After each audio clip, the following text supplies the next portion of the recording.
দীর্ঘ ১১ বছর পর সরকারি চাকরিজীবীদের জন্য নতুন বেতন কাঠামো বা নবম জাতীয় পে স্কেল কার্যকরের ঘোষণা দিয়েছে সরকার। ২০২৬-২৭ অর্থবছরের বাজেট বক্তব্যে অর্থমন্ত্রী আমির খসরু মাহমুদ চৌধুরী জানান, আগামী ১ জুলাই ২০২৬ থেকে ধাপে ধাপে নতুন পে স্কেল বাস্তবায়ন শুরু হবে। সরকারের মতে দীর্ঘদিন একই বেতন কাঠামো বহাল থাকা এবং মূল্যস্ফীতির কারণে জীবনযাত্রার ব্যয় বেড়ে যাওয়ায় এই সিদ্ধান্ত নেওয়া হয়েছে।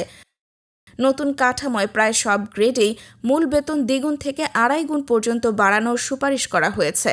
বর্তমানে অষ্টম জাতীয় পে স্কেলে সর্বনিম্ন মূল বেতন ৮,২৫০ টাকা এবং সর্বোচ্চ মূল বেতন ৭৮,০০০ টাকা।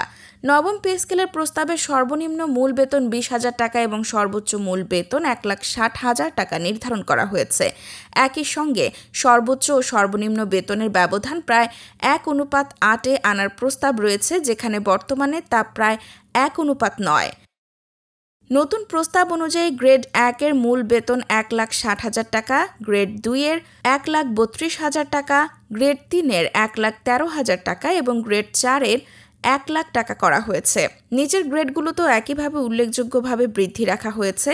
কমিশনের হিসেব অনুযায়ী সর্বনিম্ন গ্রেডের একজন কর্মচারী বাড়ি ভাড়া ও অন্যান্য ভাতা সব মিলিয়ে মোট প্রায় ৪১,৯০৮ টাকা পর্যন্ত সুবিধা পেতে পারেন। নতুন পে স্কেল বাস্তবায়নের জন্য মন্ত্রিপরিষদ সচিব নাসিমুল গনি এর নেতৃত্বে গঠিত কমিটি ৩ ধাপে বাস্তবায়নের সুপারিশ করেছে। কমিশনের হিসাবে এ পরিকল্পনা বাস্তবায়নে অতিরিক্ত প্রায় ১,০৬,০০০ কোটি টাকার প্রয়োজন হবে। বাজেটে এজন্য বেতন ভাতা ও জনপ্রশাসন খাতে বড় অঙ্কের বরাদ্দ রাখা হয়েছে, যার একটি অংশ সরকারি কর্মচারী, এমপিওভুক্ত শিক্ষক কর্মচারী এবং পেনশনভোগীদের সুবিধা বৃদ্ধিতে ব্যয় করা হবে।